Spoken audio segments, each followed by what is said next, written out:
Manav Yem'den merhabalar. Bugün Uşak Sivaslı ilçesine bağlı Hasan Canbaz Bey'in bayi dükkanında oturuyoruz. Hasan abimizle 14 aydan beri çalışıyoruz. Tam dükkanda Hasan abimizle röportaj yapacakken Selçuklar kasabasından Sivaslı ilçesine bağlı Halil Kaldı Bey'le burada tanışmış olduk. Sohbete başlamış olduk. Bizimle yaklaşık bir yıldan beri Manav Yem'in müşterisi olduğunu söyledi.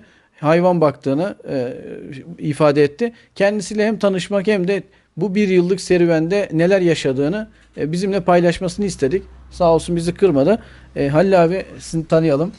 Ben Halil Kaldı Sivas Selçuklar kasabasında kendi şahsıma ait yetiştiricilikle memnunum şu anda. Kaç tane sağmalı hayvan vardı abi? Şu anda 3 tane var. 6 taneydi 3'e düşürdü. Yani şu ihtiyaçlarımdan dolayı birazını değiştirdim. 3 tane de gebe hayvanım var 3 tane gebe hayvan var. Şu anda abi yaklaşık bir yıldan beri Manav Yem'le çalışıyoruz. Bir yıldan beri Manav Yem'deyim. Memnunum şu anda Allah'a şükür. Hiçbir sıkıntı yok hayvanlarımda. Ne tırnak hastalığı, ne bileyim, ne düğel tutma olanağı. Yani en ufak bir sıkıntı yok. Bu yemden çok memnunum.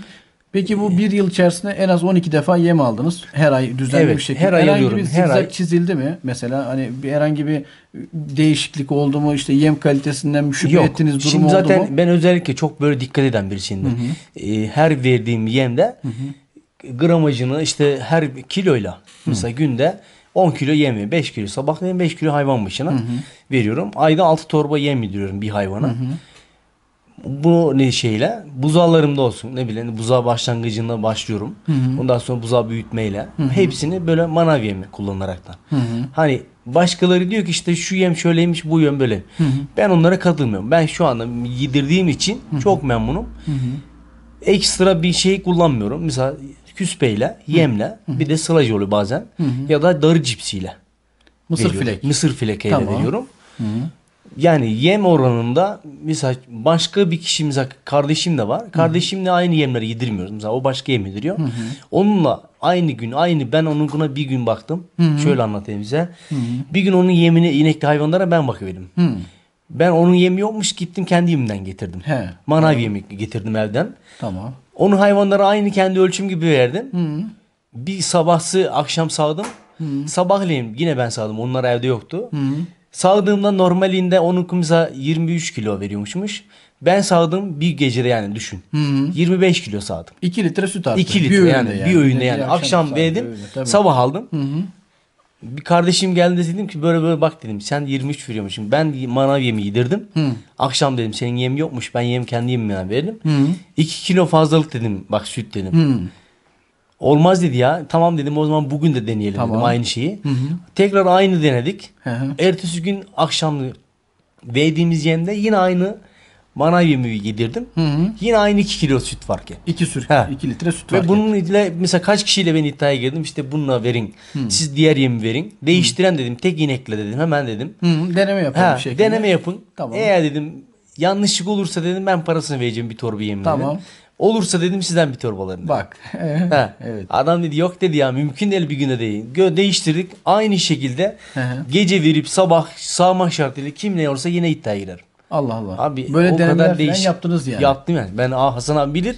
Ben çok böyle şeyciyimdir. Doğrudur. Yaparım ben. Evet. Denedim ve gerçekten de aynı yani. Mesela normal verilen yemle manav yemin çok arasında fark var. Ben o konuda her zaman güveniyorum. Ne türlü mesela bir doğal bir yem, yani kokusu mu daha fazla? Kokusu falan yok. Bazen böyle bir mesela yem getiriyorlar, görüyorum ben. Yemin ederim dam o biçim kokuyor. Başka bir markadan. Başka bir markadan. Ya bazen dedim lan bu dedim dam ne kokuyor dedim ben ya. Evet. Ya Farklı yem bir diyor koku. adam. Yemden bir koku var, değişik bir koku böyle. Anladım abi.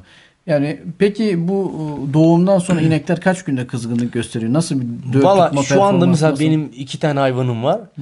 Hemen öyle mesela kızgınlığa gelen. Bir tanesi 45. gün.